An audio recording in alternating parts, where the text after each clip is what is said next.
Namaste, everyone. Welcome to the Classical Arts Society of Houston's Fall Festival.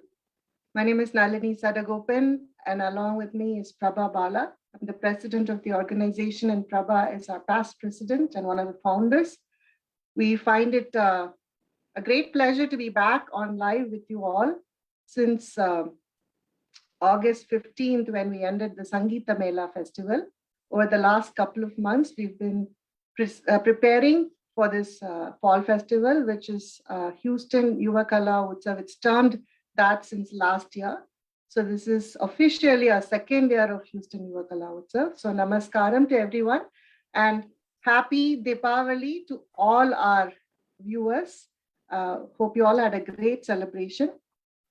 And again, along with Prabha and the board of the Classical Arts Society of Houston, we wish you all a happy festival and welcome you all to today's program.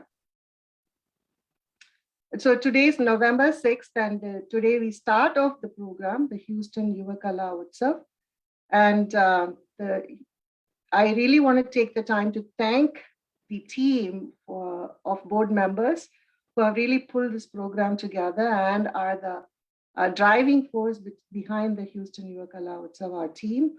Abhishek Balakrishnan, Lakshmi Srivats, and Sridevi Joyshila.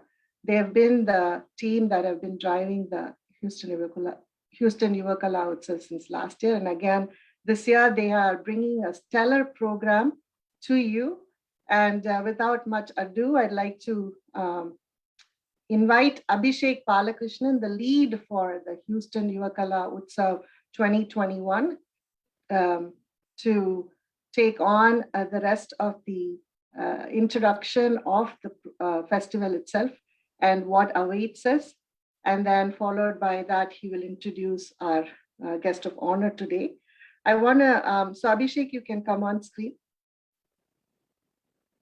I'd just say a few words about Abhishek before I hand it over to him. Abhishek is one of our youngest, he is the youngest board member for the Classical Arts Society of Houston, which has been in existence for more than 3 decades. So we're really proud to have such young enthusiasts of Carnatic music to be part of our board. And he's really been doing a lot for us. And as you may already know, he's an ardent Carnatic music enthusiast. He's a professional violinist himself. He teaches a lot of young and upcoming Carnatic music students in North America. He juggles so many different activities and wears many hats. He's very organized. He is the head of marketing for the A&B Systems company. And also he is the student of today's guest of honor. I'll let him kind of take it over from here and kick off the festival for us. So over to you, Abhishek. Namaskarams. Thank you so much, Nalini Auntie, for the introduction and kicking off Houston Yuva Utsav 2021. Namaskar to everyone, and thank you for tuning in to the kickoff event for this year's festival. Houston Yuva Utsav 2021 is the second edition of Classical Arts Society of Houston's annual festival, focused on providing a platform for young Indian classical music and dance performers of North America, aged 15 to 35. Haiku, as we call it, HYKU, is a fully virtual festival that will be broadcast right here on Classical Arts Society's Facebook page. The concerts will be premiering at 7:00 p.m. CST or 6:30 a.m. IST, Indian Standard Time, from November 7th through November 20th. Last year's festival was very well received by global Rasikas, and we are thrilled to bring this back again this year. This year's festival will feature several vocal concerts, including a vocal duet, 2 violin solos, and 2 veena solos. We are also happy to feature dance as well, featuring 1 Bharatanatyam solo recital, 1 Kuchipudi solo recital, and 1 unique Bharatanatyam and Kuchipudi duet. We are excited to have a fun chat with the Haiku youth performers on November 19th evening at 7:00 p.m. CST or 6:30 a.m. Indian Standard Time. So please do tune in for this interesting conversation between young minds. The festival will conclude with a grand concert by another young artist, this one based out of Chennai, and a current star in the Carnatic music field, Vidwan flute J.A. Jayant and his team. That will take place on November 20th, also at 7 o'clock p.m. CST or 6:30 a.m. Indian Standard Time. And this concert will be followed, as always, by a Facebook Live chat with our artists. Without further ado, I would like to get to introducing the guest artist kicking off Haiku 2021. Classical Arts Society of Houston has witnessed the Indian American diaspora learning and engaging with traditional art forms for the past 4 decades. And we thought, rather than exploring a musical or a technical topic in a lecture demonstration, we would reflect on how Carnatic music has grown and flourished in the USA, especially as this goes hand in hand with a festival featuring exclusively North American young musicians and dancers. We are thrilled to have a guru, an expert, someone who has played an active role in nurturing the talent and inspiring youth over several decades. Before I introduce the guru, I want to preface by saying, as Nalini Auntie had already given a little teaser to, while I am a Classical Arts Society board member, I also do represent the youth Carnatic music community as a student and also an aspiring performer and artist. Today's guru is none other than my own guru, and that makes this conversation even more special. Please welcome Vidwan Delhi P. Sundarajan, or Sundarajan sir, as I call him. I'd like to give a brief introduction to him. Welcome, sir. Thank you very much. So Delhi P. Sundarajan sir hails from a family of musicians belonging to the temple town of Kumbakonam in Tanjavur district. He's a disciple of Sangeeta Bhushanam Sri V. Janaki Raman. Sundarajan sir began learning violin at the age of 6 and gave his maiden performance at the age of 8. He was recognized as a child prodigy and has established himself as an artist of great talent, dedication, and creativity. He has performed solo concerts all over the country and abroad, and also as an accompanying artist, he plays for all of the distinguished musicians. I myself am inspired by some of the legends of Carnatic music, have been accompanied by my very own guru. He is now one of the most sought after violinists in the field of Carnatic music, and he's had the rare distinction of winning the Madras Music Academy's prestigious award as the best accompanying violin for 3 years in succession. Sundarajan sir is also a talented vocalist, having performed all around India and the USA. And I'd just like to add, in the spirit of learning and growing and inspiring students, Sundarajan sir has imparted training to a large number of students in the art of violin playing as well as vocals and singing.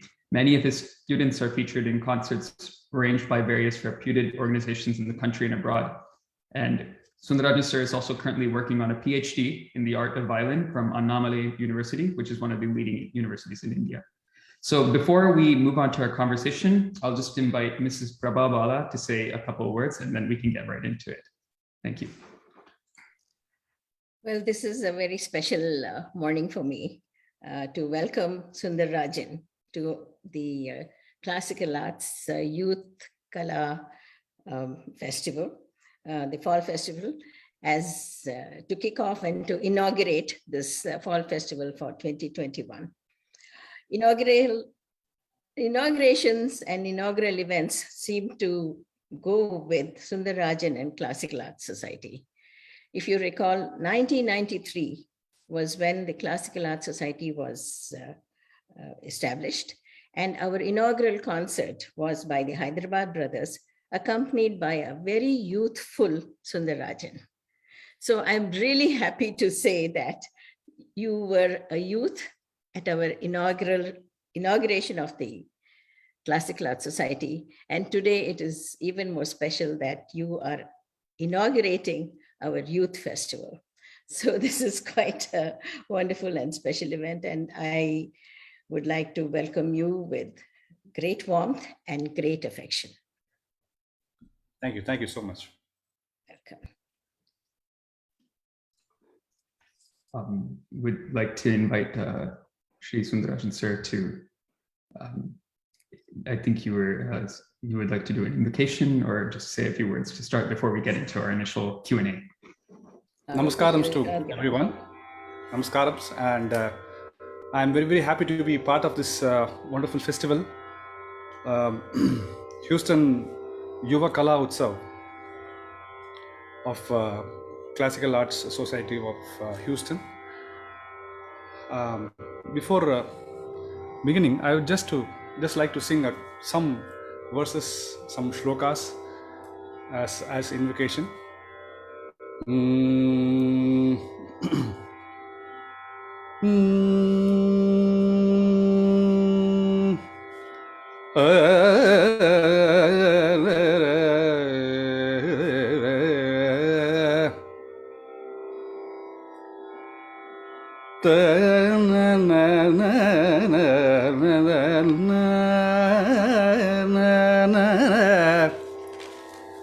Guru Brahma Guru Vishnu Guru Devo Maheshwara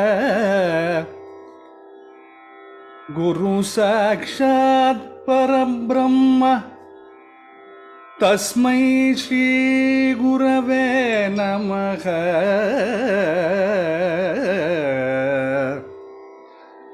புகழ்வோம் கணபதியின் பொற்கழலை நாளும் புகழ்வோம் கணபதியின் பொற்கழலை நாளும் திகழ்வோம் பெருங்கீர்த்தி சேர்ந்தே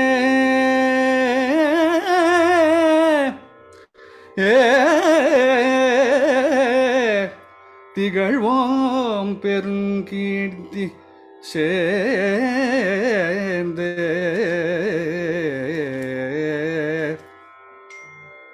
சச்சிதானந்த ரூபாய கிருஷ்ணாய க்ளிஷ்டகாரிணே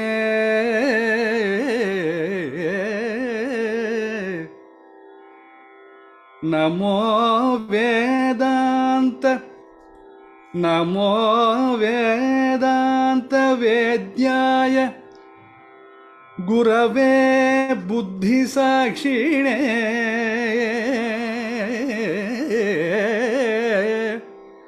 சரஸ்வதி மகாபாगे வித்யே கமலலோச்சனே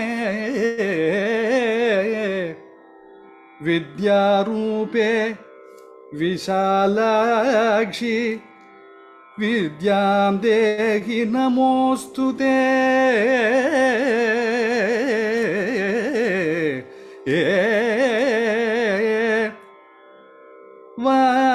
वागार्थाविव सम्पृक्तौ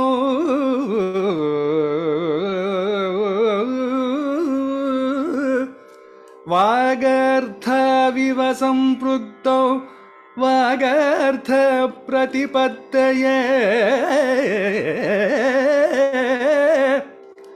जगतः पितरौ वन्दे Parvati परमेश्वरौ Parvati परमेश्वरौ.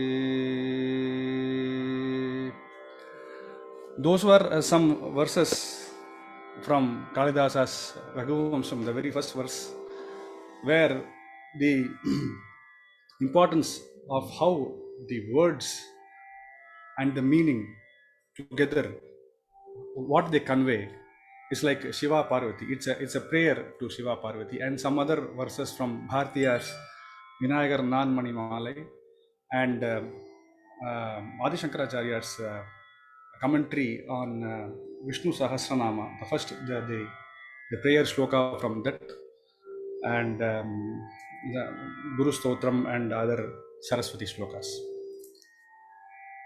So I think with this we can start. I'm especially honored and very happy today to be here, to be sharing some of my thoughts with you all. Because as Prabha Balaji just said, the first time I came to the US for an actual tour was in the year 1993. And, at that time I toured with Hyderabad Brothers, and the first concert, even before we actually came for the Cleveland Festival, but before even the festival began, our concerts began there. We flew from Cleveland to Houston, and we had the first concert there. That was the first time I met Baba Balaji and so many other wonderful members of the organization. And that was the inauguration of the organization, and we performed in the Meenakshi Temple. Those memories are going to be evergreen in my memory, and it's a wonderful feeling, as she said, to be here inaugurating this festival where this brilliant upcoming and wonderful artists are going to be performing, and have great pleasure in inaugurating it. And it does have a special significance to me. Thank you so much for inviting me for this. Thank you. You're welcome. Just to jog your memory, your concert was at the Rice University. Right. So again, associated with education on your first concert. And here again, you are educating us in this inaugural event of the Youth Festival. I think the next year it came and performed in Meenakshi Temple, right? Yeah, at the time, Meenakshi Temple, the concert hall was not. It was 94 then, I guess. Yeah, 94 or 95. Right. Well, it's wonderful. It's great that Abhishek and I are learning a lot from this conversation as well about the history of events. And so nice. Thank you so much, Prabha Balaji, and thank you so much, Nalini ji, for inviting me. And special praise to my dear student Abhishek, who is so enthusiastic. And as a student, he has been making rapid progress, and he has been accompanying all great musicians, and he himself is teaching a lot of students, and I recently heard some of his students play, and they're all playing so wonderfully well. And he is taking special efforts to see that the cultural resources of Houston are enriched a great deal by his activities and his association with Houston Music Society and so many other. Very happy, Abhishek. Thank you so much. I think the first question we'd like to get into is the history, and it's crazy to me that we're talking about 1993 as the inception of classical arts. That's when I was born. So I mean, I wasn't even here when you were as Prabha had said, the youth artist and performing. So I think we're coming full circle here. But if you could just start with a brief overview of your history of teaching Carnatic music in the United States of America. Yeah, definitely. And it holds a lot of significance further now that you say that you were born in 1993. So actually, I had a year before that, I had come to the US for some solo concerts, and that was just about 4 or 5 concerts in New York, Chicago, and other places. But an actual tour was in the first tour was in 1993. So those days, the tours were like, we used to have a tour lasting for about 3 months, 3 months time at least. And it used to be packed with concerts. And Thursday, Friday, Saturday and Sunday used to be the days, the weekends, used to be really busy. And then we had some time to just rest a bit. And then slowly, then we also started having concerts on Thursdays also. So it became really, really tight. Our tours used to be, and all the travel from east to west, and everywhere, and the trips were not like it was not like it used to be. For example, in Houston, then Dallas, or then San Antonio, or something like that. It used to be one day it would be in the Bay Area, San Francisco. The next day it would be in Boston, and it used to be like that. And more than and traveling time zones too. Time zones. Yeah, it used to be really hectic, and we have used to change multiple flights in between, and wait for long hours in between, and then go and immediately perform. And that had, of course, it was very new to me at that time, and it had its own charm and significance at that time, and we really enjoyed it. Other than feeling that it was a hassle or anything like that, and the traveling and all that, because we were all traveling as groups, and we had musicians everywhere, and we just had fun traveling and exchanging our ideas and thoughts, and it was a real great thing. So that's the time when actually after a while I started teaching there. So I should say I began in around between 92, 93, 94 was the time I actually began teaching in various regions of USA, like New York, Chicago. And then after some time, I started visiting LA, Los Angeles a lot, and then sort of established a center there where I used to teach a lot of disciples, chiefly because I toured with great legends like Sri Dr. M. Balamurali sir, Sri T.V. Shankarnarayan sir, Madurai Sri T. N. Seshagopalan sir, Sri Mandal Srinivas ji, and Hyderabad brothers, the renowned Hyderabad brothers, the great flute maestro Ramani sir, Sri Ravi Kiran ji, and then a lot of tours with Sri Neyvadi Santana Gopalan ji, and so many other tours. So it was during these tours that my teaching actually started. And it used to be like Thursdays, the weekends used to be packed with concerts. And then, like I said, we used to just relax and get ready for the next round of running around, from Friday. So we used to get quite a bit of rest then. And we used to just go sightseeing or something like that. And I was also interested in those things as well. So I used to spend time like that, learning about different places, and then slowly we had started having subsequent tours. We started having concerts on Thursdays also, and it became more intense. And Abhishek was while talking about this event, he was asking me if there are some interesting anecdotes or some interesting things which happened, or some funny moments and things like that. Well, I remember these moments certainly, that we like I said, this intense traveling, and we used to the Friday, Saturday concerts used to be late in the evening, like 7:30 or something like that. And the Sunday concerts used to be very early, like around 2 or 3 or something like that. So after the concerts on Fridays and Saturdays, there used to be these artists get together and all these things. And after all these things were over, it used to be like midnight or something like that. And we used to have an early morning fight to catch on Sunday to go for the concert. And once it so happened that we had a concert in Boston, and we were coming, I think, somewhere from the West. And it was in Boston, MIT.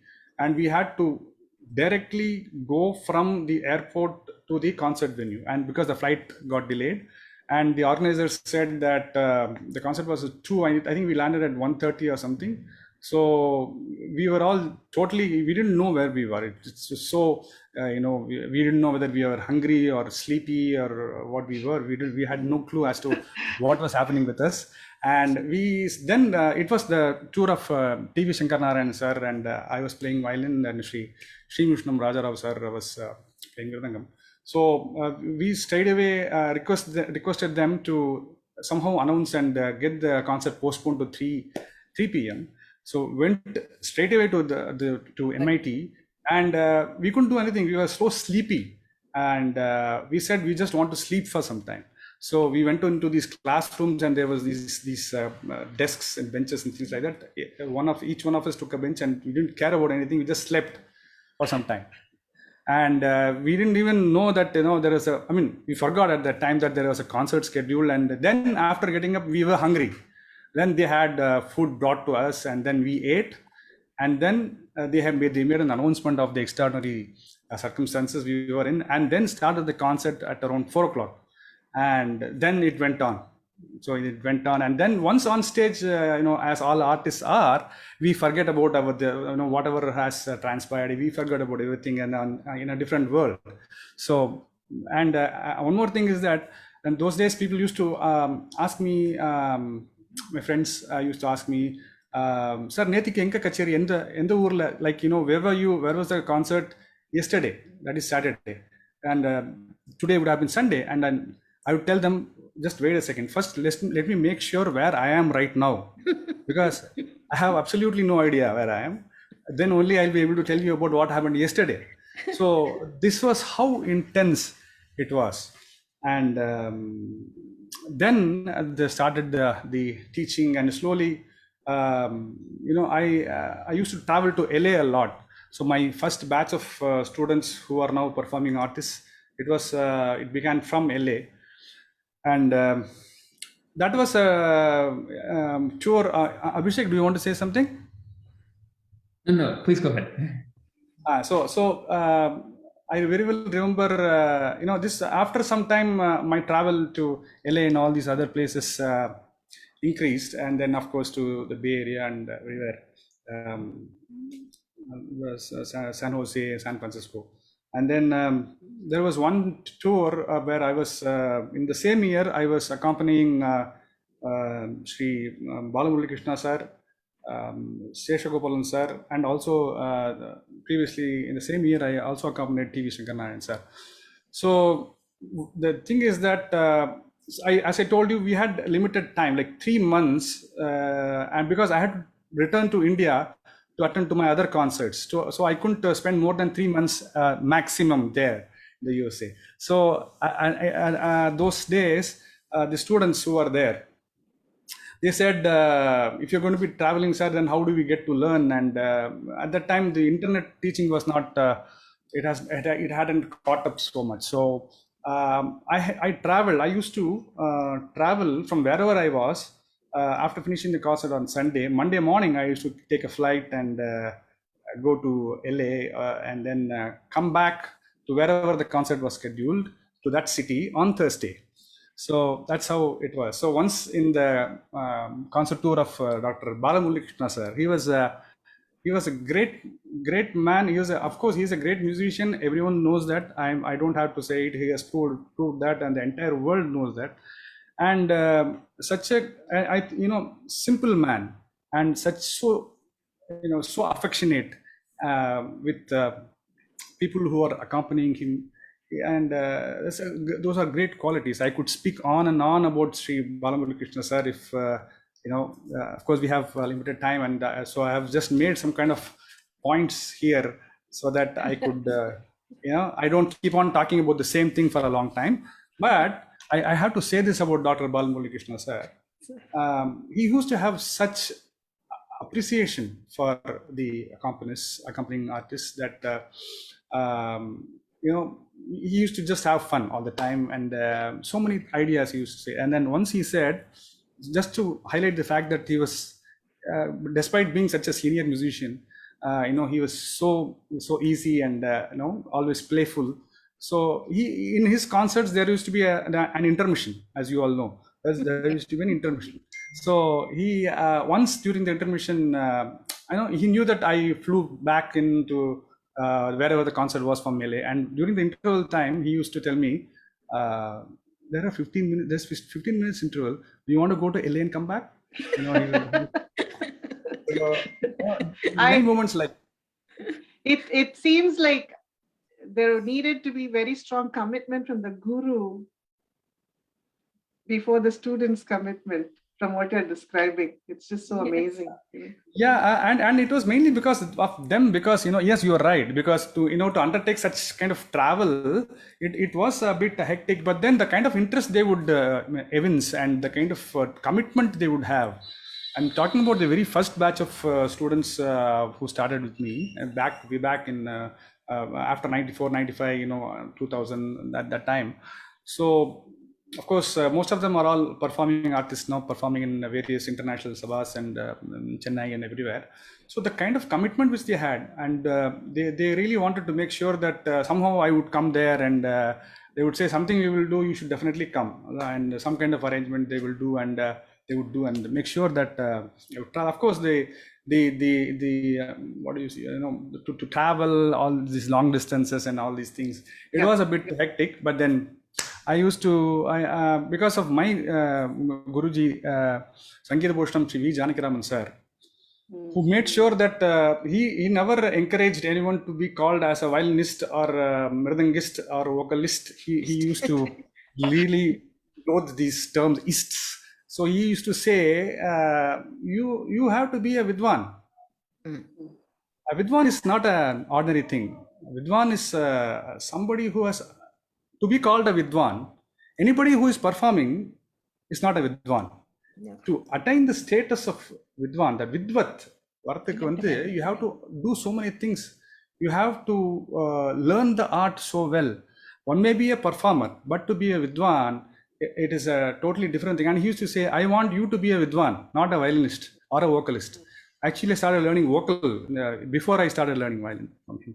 So, all the aspects of music, be it the melody, the raga, or be it the sahitya, or the words and their meanings, the lyrical beauty of a song, in all the great composers and many other composers, like of course Dikshitar, the great Tyagaraja, Shama Sastri, the great Trinity, and to learn to appreciate the grandeur of their greatness, the grandeur of their compositions, and to appreciate the bhasha jnanam, to have that was considered to be very important. And he inculcated all these great values in me. And at that time in Delhi, we were fortunate to have so many other great musicians as well, who made the area really so great, enriched with music, that we had music all around. So many great musicians were there in Delhi at that time. I was so fortunate because I used to talk to them. I used to sing along with them. I used to play with them. Accompany them, and those things. Yeah. So that's how it. Thank you so much, sir. If Abhishek and I and Prabha had planned a few questions, but listening to you, there is definitely a natural progression in how we carry this dialogue forward. So I'm going to skip the question I prepared, but rather sort of go with the flow here. You started talking about teaching in '94 when internet wasn't available, and then you would travel to different cities, and obviously the commitment from your students and yourself is very evident. So from there, when internet started to sort of take on the globe, and so how would you compare contrast between teaching in the '90s to now teaching? And then if I can sort of add on the back end, are there differences in teaching students in North America versus rest of the globe, or rather India, right? So what differences in technology and also in your methodology in teaching? You can Nalini ji, that's a brilliant question, because I would say that even in those times when we were learning, especially in places like Delhi, even though we had many musicians there, the chance to listen to the great stalwarts of those days were only when they used to come from Chennai and perform in Delhi, which they did quite frequently. And other than that, if you were to listen to, because my Guruji used to talk about all these great Vidwans who had sung like this and like this, and he used to illustrate what he said with examples and show me and sing and show me and all these things. So but at that time we didn't have all these great technological advancements where you, at the touch of a button, you get 1,000 recordings of this of any artist. But we didn't have that, and we used to listen to these great people with the help of cassettes, the tapes. So there's a joke which is, I think, often repeated, but I'll just repeat it once again. There is one great musician called T.R. Subramaniam sir, TRS we used to say. So he used to say that a lot of people are now learning from tapes. Instead of having gurus, they are learning from tapes. So this first shloka which I sang today, Guru Brahma, Guru Vishnu, he used to say Guru Tepo Maheshwaraha. So that is how he used to say. So appdi point irukku ellam Guru tape la point irukku appdi solluvar. So those were the times when then after some time what happened, even to listen to these great stalwarts, So my love for music actually began by listening to this wonderful, great musician, G. N. Balasubramaniam sir. So I suddenly listened to some Todi in one of some Punal festival, this thing, or the celebration, I don't know, whatever, Punal. So and there they had played this cassette. So அதில் வந்து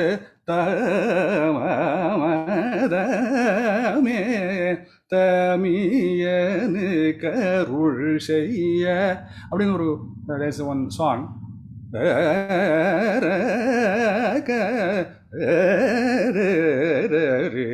அப்படின்னு ஒரு he used to sing this. I was so fascinated by the brikas and the speed and the kind of the way in which he was handling Todi, and that was really stunning for me. After that, I started listening a lot, and then we used to run after cassettes somehow to get these old recordings and get and play it and listen to them and learn so many things from that. Other than attending the concerts of the great stalwarts who used to come from Chennai, and so at that time itself, technology started slowly developing in terms of cassettes and things like. But then there was nothing like this internet teaching or anything like that. It took a long time. So I would say that technology has its own advantages, and it's rightly being used now to to further the cause of music. Imagine a time when people definitely had the only alternative was, the only option was to come from the US directly here, and when they had the vacation, the summer break or whatever, they used to come from there and learn. That is the only thing available. But now, because after the advent of this brilliant technology, we are able to communicate, and we are able to of course the technology itself, say for example Skype or any other platform, internet platform which we use for teaching, there's always going to be this issue of latency and things like that, where we are not able to perform at the same time. We are not able to sing one thing. So for example, if we have Vatapi Ganapatim Bhajeham Vatapi Ganapatim. If supposing we are teaching the student about the sangatis of a particular song, when we are face to face, we are able to sing along together at the same time. But such a thing is not possible through internet, because there's always going to be this gap, this lag.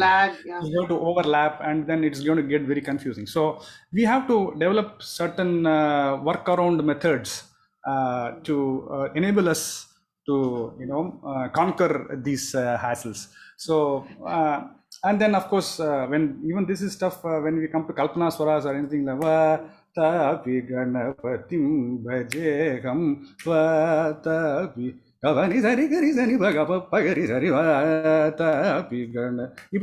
Immediately the student used to sing, but here such a possibility doesn't exist, because the question of immediately is not there, because nothing is immediate there.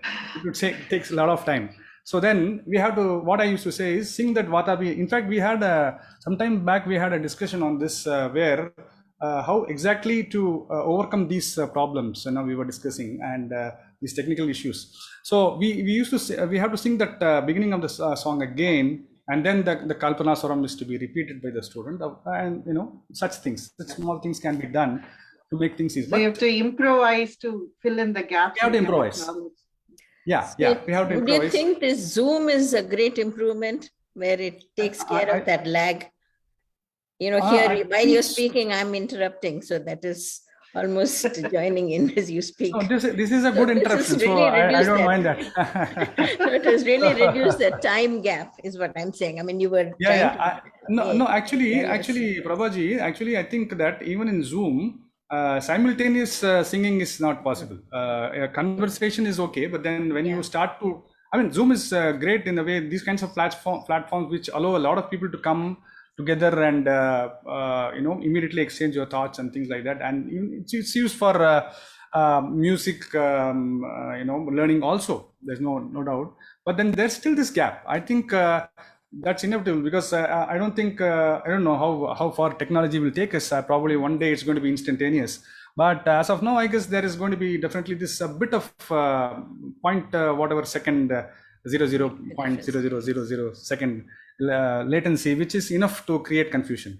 So, that is the thing. But still, we are able to manage. I mean, it's very good. I mean, it's to develop such Conversation, an this is ancient. great. Excuse me. For a conversation, this is great. Here you It are is. sitting in Delhi, and It is great, we and are even for music. 12,000 miles away from you. Yeah, Yeah. definitely, no doubt about that. And even for music, it is great. Even for music, it is great. You see,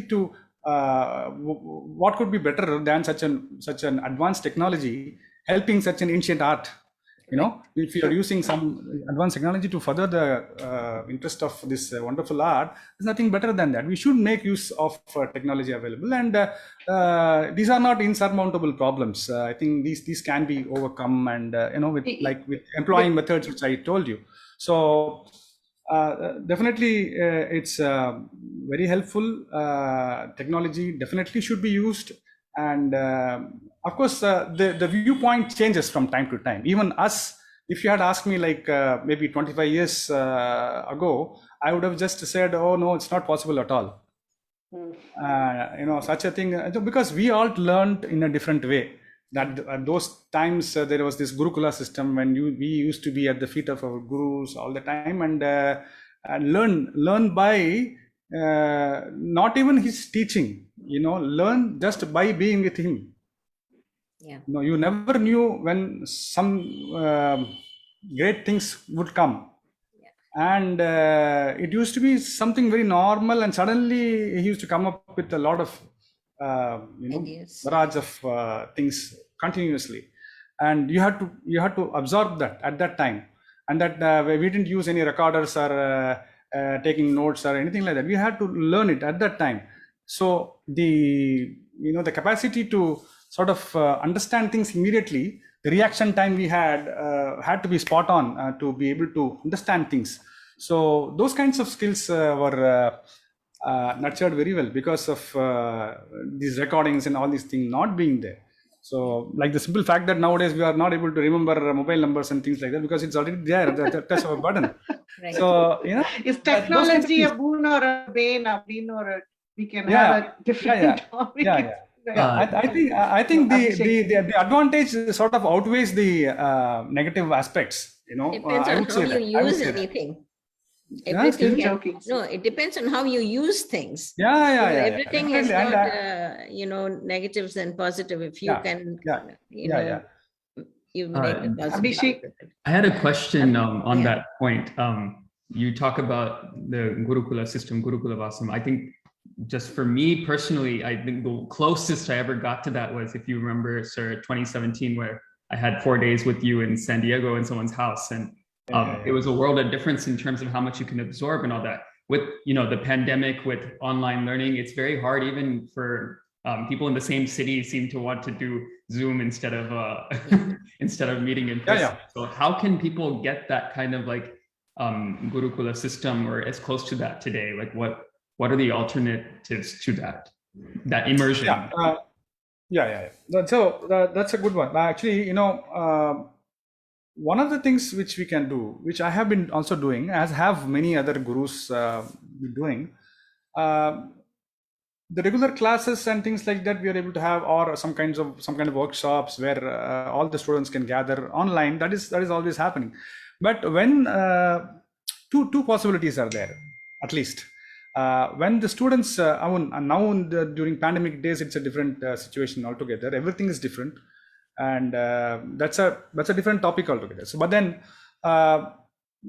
if you are able to now by God's grace, I think things are slowly improving, and I think soon we will be able to resume the normal activities. Though nowadays there is this thing about the new normal, but then I think our old normal also will be in effect soon, hopefully. So when the musicians, the gurus come to the US to USA, or the students come during their summer break and things like that to India, so I also ensure that some students come and stay with us here, and then that kind of a taste of what we had could be passed on to the students as well. And then when the gurus come there, I have actually been able to organize such things where, with the help of my students and their parents, of course, where we have a kind of a camp kind of thing, where all the students will come and stay at a place, and then we will all be, or at least from 9 to 5, we'll all be talking and thinking about and performing and singing and playing music. So rather than having, if it's a workshop, we have a stipulated kind of time available, and then we have this the restriction or the constraint. I mean, I would not like to call it so in the real sense of the term, but then there is this thing which we have to cover. Some compositions or the aspects of particular ragas or kalpanaswaras and whatever the topic be for the day, we have to concentrate on that. But then if you are there from 9 to 5, say, and there is no restriction, like we have to talk about this or we have to talk about that, then you feel you are free, and whatever comes to you at a particular moment, you can just tell the Shishya, and that's how we learned. So that is a very pleasant and wonderful experience, both for the Guru and for the Shishya, because as they say, every moment of teaching is also a moment of learning. It is even for the Guru. I'm feeling that every second of teaching, you also learn, because there is so much to learn, and this is always it's a cliched kind of thing, but then I don't think repeating it any number of times, definitely it is worth repeating it. So katradhu kai munnalu kalladhu ulagalavum solva adu mari. This again, I remember Dr. Balamurali Krishna sir talking about this. He used to say, as we grow older, we realize how much more there is to learn. That is what he used to say. And every moment we start teaching, and there's so many new areas to be explored. Or you think, அந்த கிருத்தி இருக்கே, அது நம்ம அங்கே அதை பாடம் பண்ணலாமா, இல்லை இப்போ somebody would ask something, some kriti, and then we would not remember it or something, and we go back to our old notations and we take it out and then sing it and see it. So much learning process is involved for the teacher also. So that is the greatest thing about teaching, I personally like very much. So it enables you yourself to learn so much, and that this is an ongoing process, as everyone connected with the field of music knows. But then that is it's just not something which is merely said for the sake of saying it.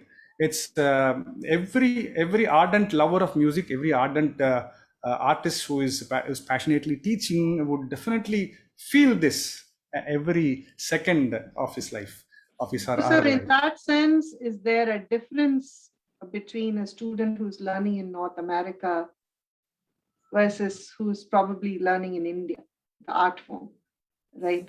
Okay. Because So of the environment they're in. Yeah, the student who is in India has a different environment. Yeah, precisely. See, what happens is, I think the students here are also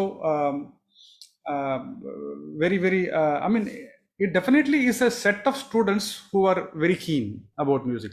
Then rather than classifying it by region, we should probably classify it in terms of the interest of the students. I think that is the difference. Yeah, I think there is a commonality there. And also, I would also say that there is an influence of the region as well, to some extent, to a great extent, to be frank. What I feel is, when you are there, especially when I started teaching, these were the people, they had just come, and people who had just come to America, and their kids had started learning, and they were so keen that their children should get to learn this wonderful art, because they were so much involved with it, and probably they could not learn it, or they didn't have the time, or they concentrated in a different field academically, and the pressure was so much that they had to continue with it, and with the result, this took a back seat, and they wanted their children to do that. So at the time there was also an interest among us new immigrants to continue the life that we knew in India. So that was a great motivation in the students who probably wanted to learn from you in those days. But Definitely. today it is a different, and do you see a clear difference in the type of, in the attitude, in the motivation of students who are question. learning from you today as opposed to then? Very good question. And if you had not asked me this question, I would have talked about it anyway, because this is something definitely be addressed. Because again, going back to our days of learning, for me, when my Guruji came and taught something, I used to be silent. I never asked anything, no questions, and there was no pressure or no interest. I don't know whether I should call it interest. I think so. The interest in playing a concert. The entire interest was in learning only. Learning. So if my sir used to say, this is to be done. Next time when I see you, you should do this. That's all. My goal in my life used to be that I should do what he told, what he has asked me to do. That's all. I never practiced with the intention that, okay, if I do this, I'm setting a goal for myself that next month I'll be playing a concert. This is never in the people who used to learn at that time. Of course, concerts used to come after a certain level of proficiency, after a certain level of musicianship. We used to get the concerts. It used to come, but that was not the aim. The aim was purely learning for learning. That's all. And it used to be wonderful because we didn't have any pressure to somehow go and perform here or somehow go and perform there. What is happening somewhere else? Oh, we have to be there as well. These things were not there. It happened automatically. That's what I tell my students also nowadays. Don't bother about where you have to perform. So now what has happened is, of course, I'm not saying that they should not perform. They should definitely, but the aim should be to learn. The interest should be kindled in such a way that their passion is entirely towards learning something. For example, the small little nuances which are actually not small. I remember this instance because I have. I'm lucky that I got to learn to play the violin and also to sing from my Guruji. So, for example,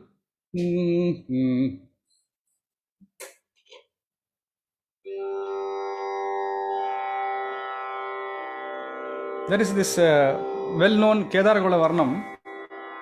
Sabidaya Juda Nidavani Sari Samidaya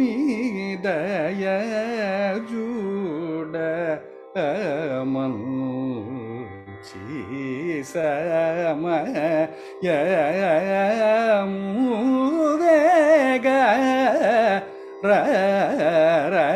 Samidaya Juda Manchi Sa. So, it's a small example. Now, how we have to handle this particular magari? So, we cannot sing magari.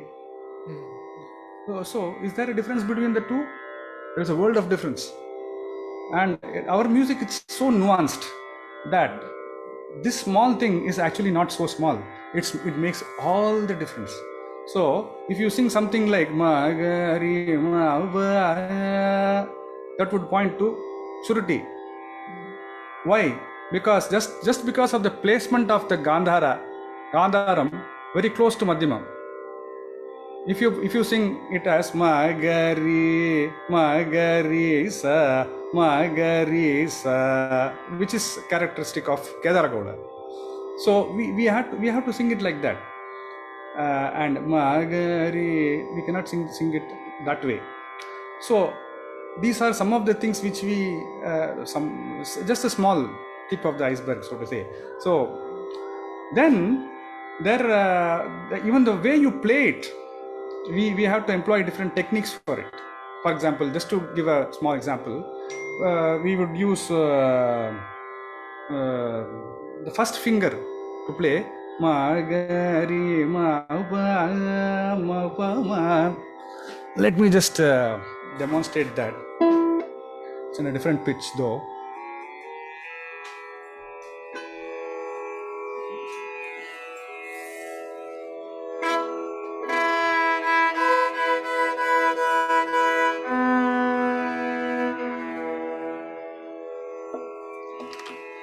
என்னடா பாங்க இருக்கு?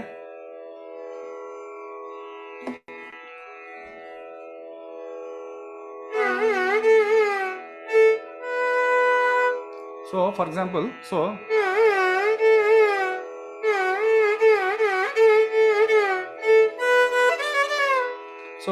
we cannot play it like that. So to play that,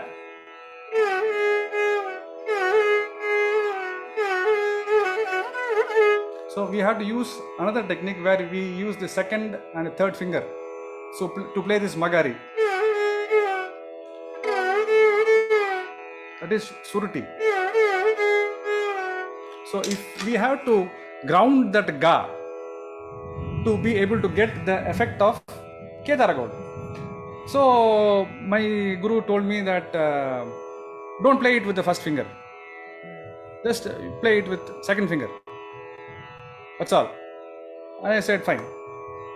At that time I didn't know why, but the effect used to be fine because Kedaragola and everything was over. Then even for Sahana, say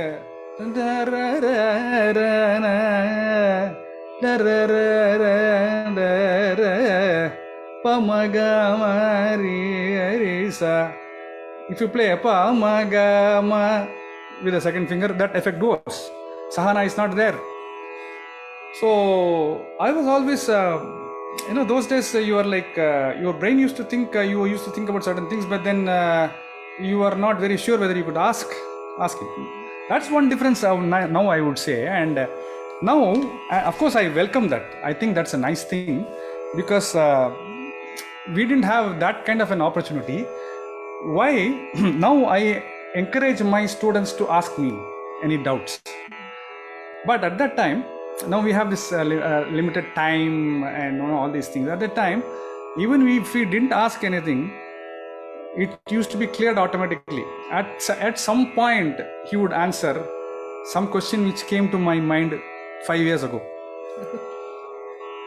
But now, I say that any doubts anybody has, they can immediately ask me. That's the kind of thing I would like to do. So these kind of changes. And then once I asked him out of, sir, why can't we use the first finger instead of the second finger? Then he told me, he got very angry. He said, you have become a scientist. You have become a music scientist. You don't need my help anymore. Okay, very good. All the best. We'll see you later. That was all. And then I had to go and do namaskarams and say, sir, I never used to talk, but I say, sir, I didn't mean that. And then he told me, and then nothing was talked about this. Later, after some year, 1 or 2 years, and I was playing this, and he asked me, why are you playing it with the first finger? Why don't you use second finger? Then I said, sir, அது வந்து எப்படி கேதாரகோலைக்கு வந்து இது சஹானாக்கு வந்து அப்படி தானே வாசிக்க முடியும். இல்லை, இந்த கேள்வி நீ கேட்டிய 2 வருஷம் முன்னாடி, இப்போ பதில் கிடச்சிருதா? So that was the kind of training they gave us. And he also trained me train others. So there used to be some student who came new to learn from him, and he used to ask me to come. Okay, this is the student. How will you teach him? I used to do something. So, did you ask him what he has learned?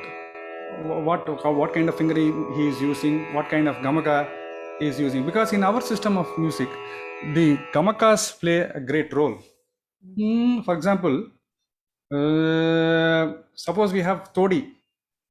Todi is the grand raga, which if one is considered to be, it is said that one is considered to be a Carnatic musician only if he or she knows how to handle Todi. Now,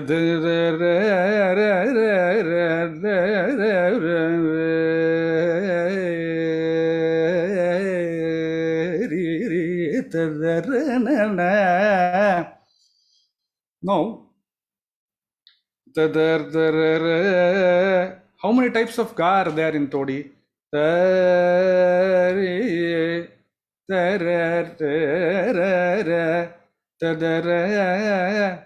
Sariga. Now, what kind of movement happens to give rise to this kind of sound? You would see that is the great, I think this is a very great aspect of our Carnatic music which should be highlighted. The thing is that the movement is from Ma and Chatushriti Rishabha, which that note which doesn't exist in Todi. So na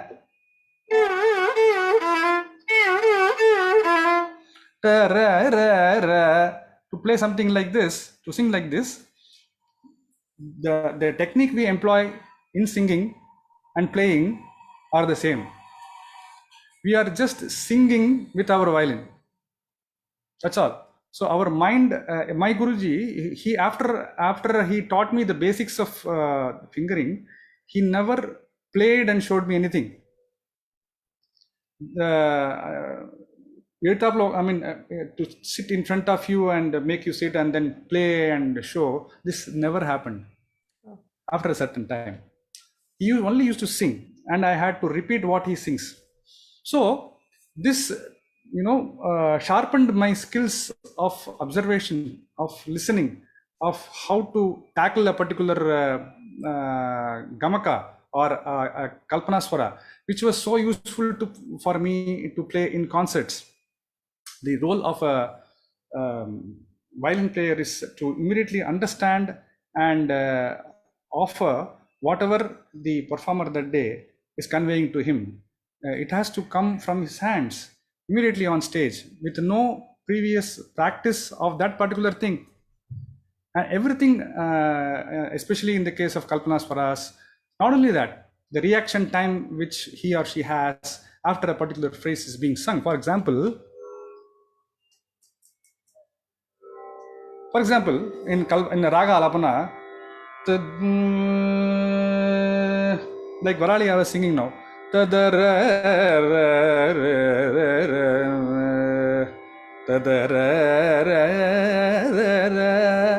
there is this gap before I take the next Sangati.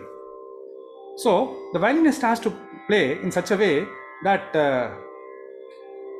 whatever is being played does not hinder the further exploration of the raga by the artist who is singing.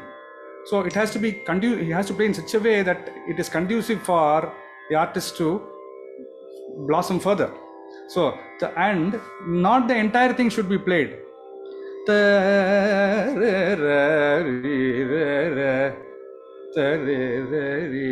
is what should be played.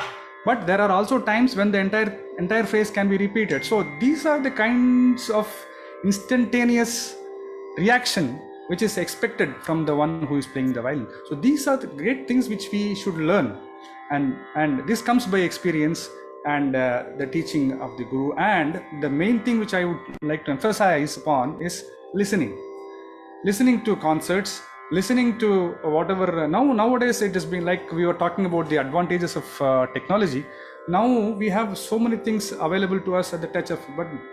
Suppose we want to hear Sahana, immediately we can listen to so many artists. Ramnath Krishnan sir, who is so known for all the ragas, and Sahana, of course.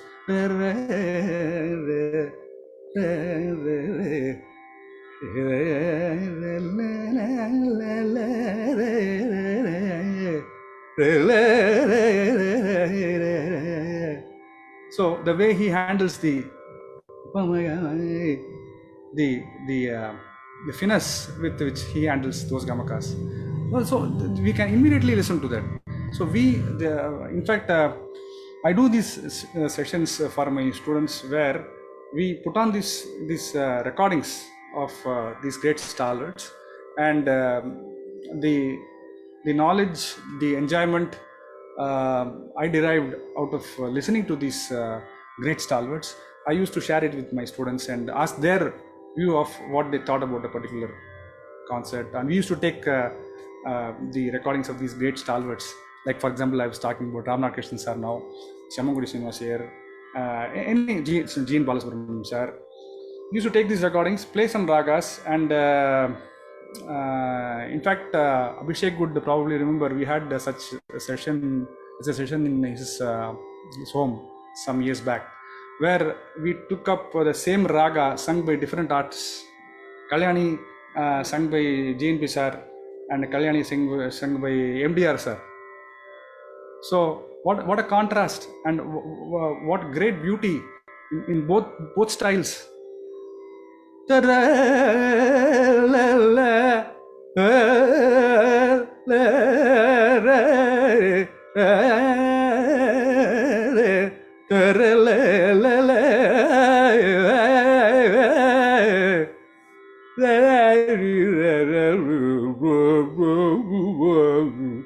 Such grandeur. It's like an elephant walking majestically.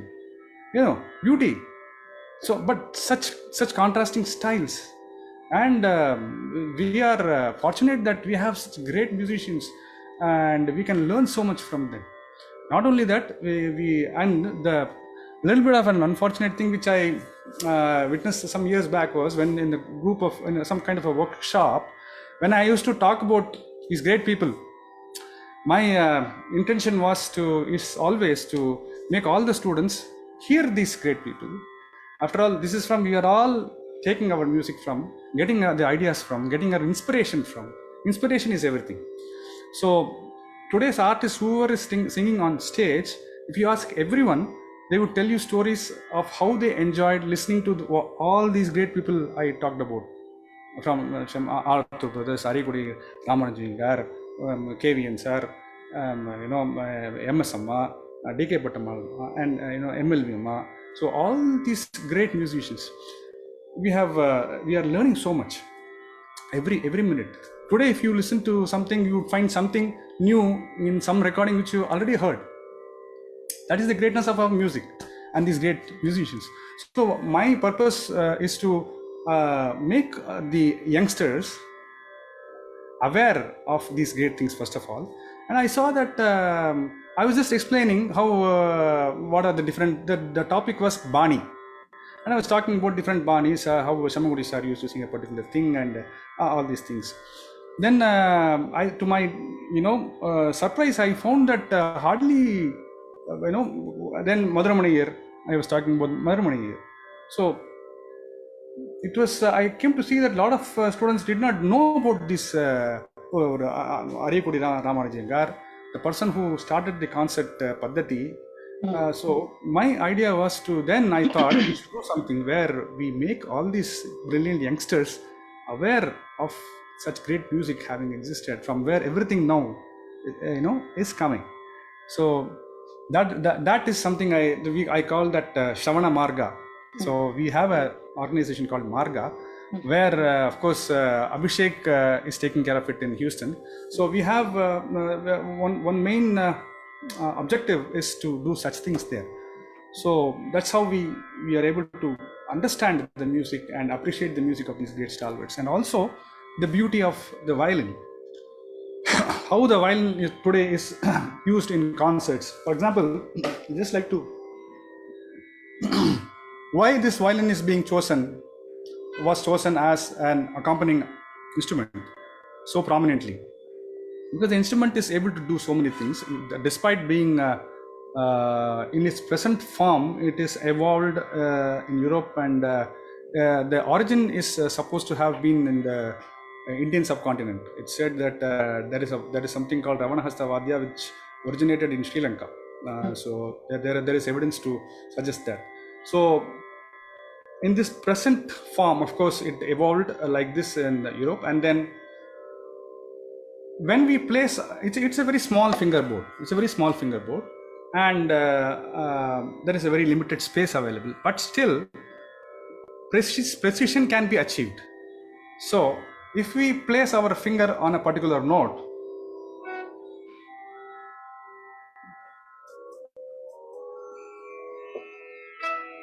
if we are well in tune, and then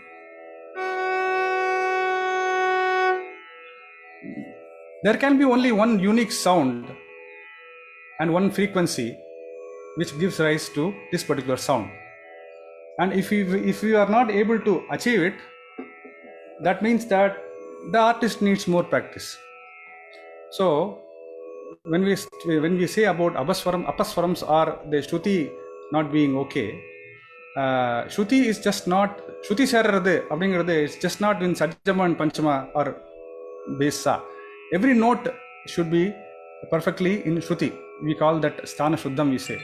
So this is such a great instrument that despite the board being so small, and obviously there would be a feeling that all the notes are cramped together, but then our ear can perceive only one particular note if we don't move the finger in a particular place. For example,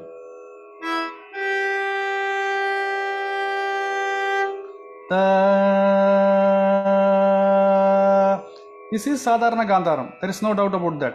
But if I do that's slightly higher, obviously it is not okay. So it is nothing to do with the instrument, but it has to do with the person who is playing it. So so is the case. We hear so much of Western music and beautiful violin being played by Western musicians. I have also heard a lot of Western musicians. For example, I like personally this musician called Jack Perlman. So when he plays, I used to hear a particular piece played by this great artist, and then the same piece played by someone else. So what was the difference? The difference is the shruti, the placement of the finger in the exact spot which gives rise to the perfect note. So such a thing is very much possible with this instrument also.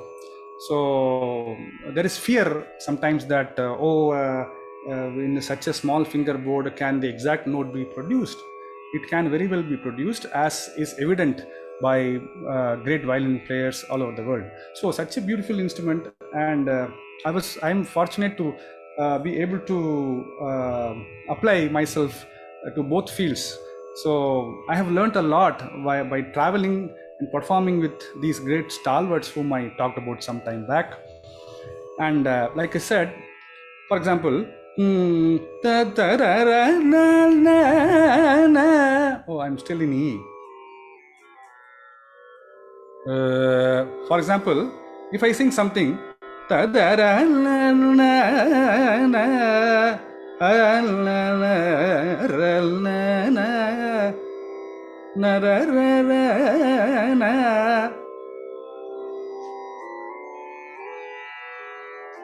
will sing in E only anyway.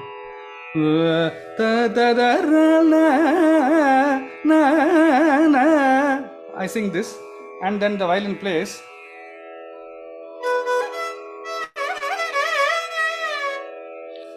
Gone. The concert is over that day. Because if I sing and the violin plays, you can imagine what would happen to the mind frame of the artist who is singing. He cannot proceed. So entire thing will be in total confusion. What to sing, everything will be jeopardized. So it is the violin player has a very responsible position, a responsible job to carry.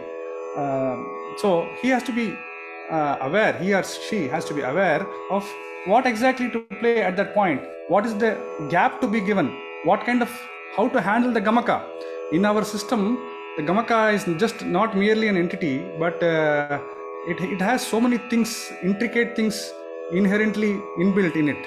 So for example, the sahana we are talking about, ta na na. So this timing in the gamakas or a phrase is also of great importance. So these are some of the things which we should, the students of music should learn or aspire to learn. And so Abhishek, is there anything else we need to address now? I think no, this has been great. I think we're getting to like a wrapping up point. And, Right. Okay.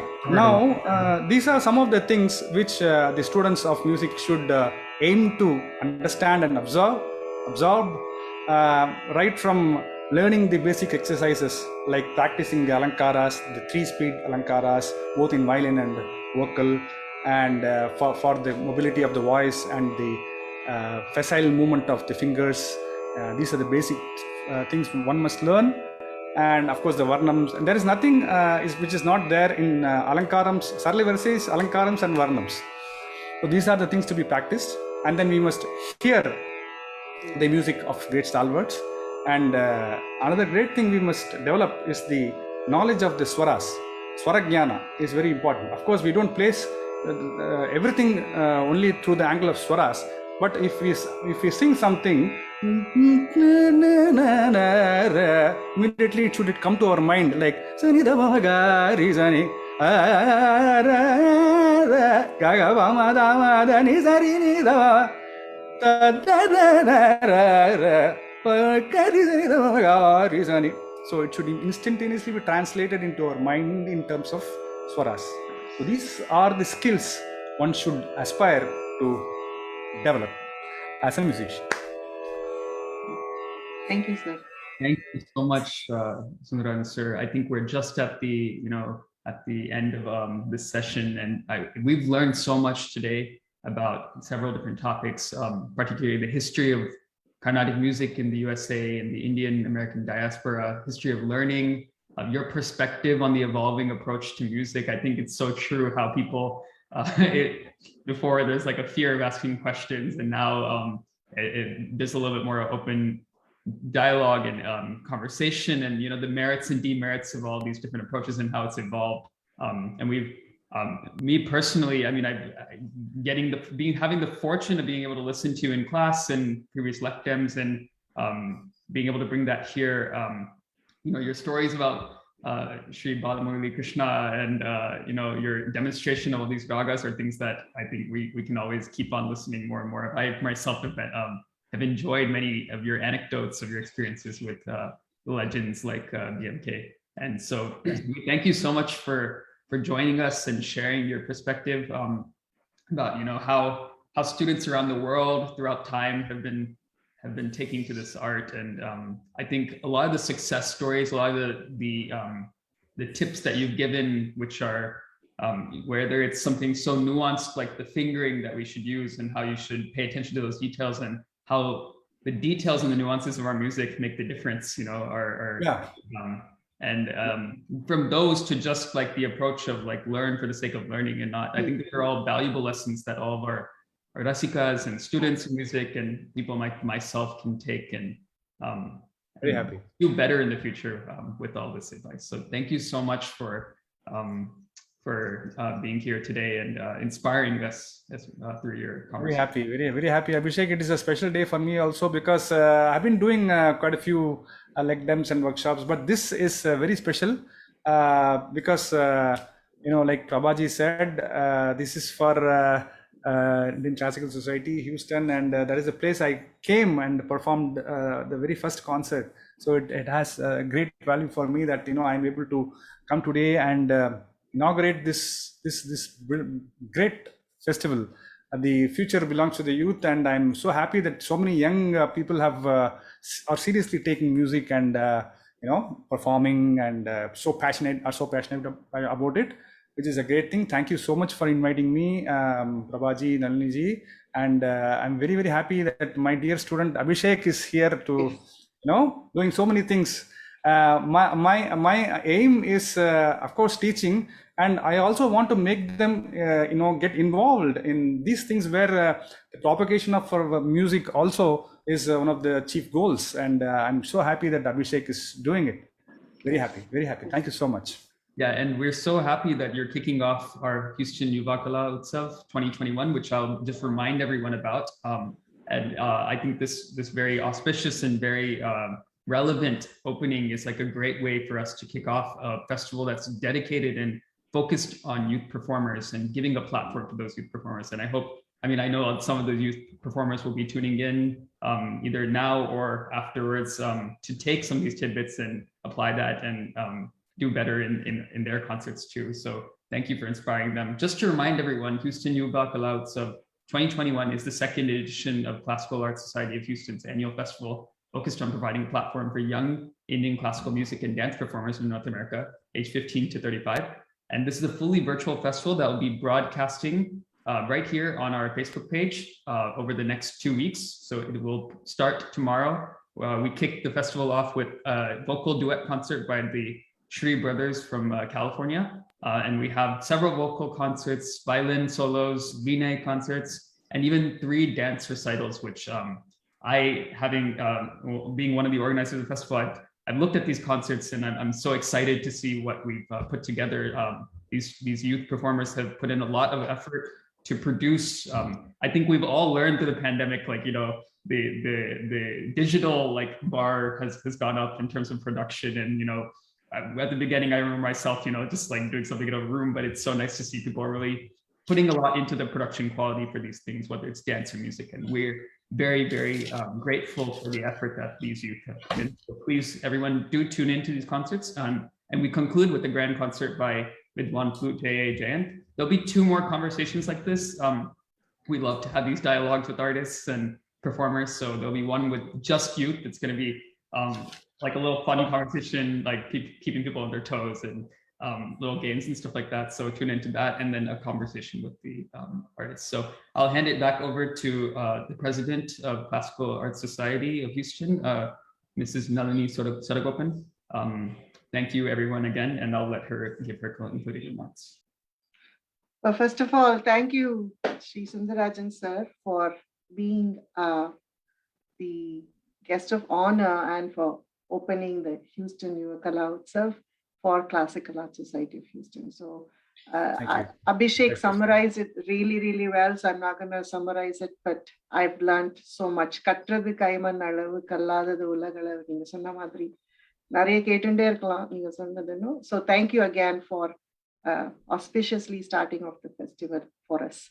And thanks to Prabha for joining and really walking us through the history and memory lane of what how Classical Arts Society have interacted with you from 1993. Yeah. So, and to all the Rasikas, we really appreciate your support, because without you, this is not possible. And one of our missions is education, along with bringing different programs. And this program that we just had is very much in line with that.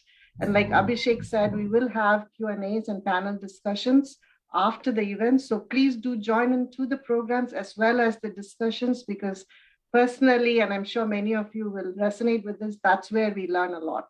And people like Abhishek, who are torch bearers of the future of Carnatic music, are really putting in a lot of work to bring all of this to you. And thanks again to the Haiku team, which is Abhishek, Lakshmi Srivats, and Sridevi Joshila of our board, for making all of this possible. And from the entire Classical Arts Society of Houston's board, we really thank you and see you all soon again in the next up and coming concert tomorrow evening, which is, I think, 6:30 Central Standard Time. 7 p.m. Central. 7 p.m. Central Standard Time. So thank you and see you all soon. Namaste. Namaste. Thank you. Thank you. Thank you so much.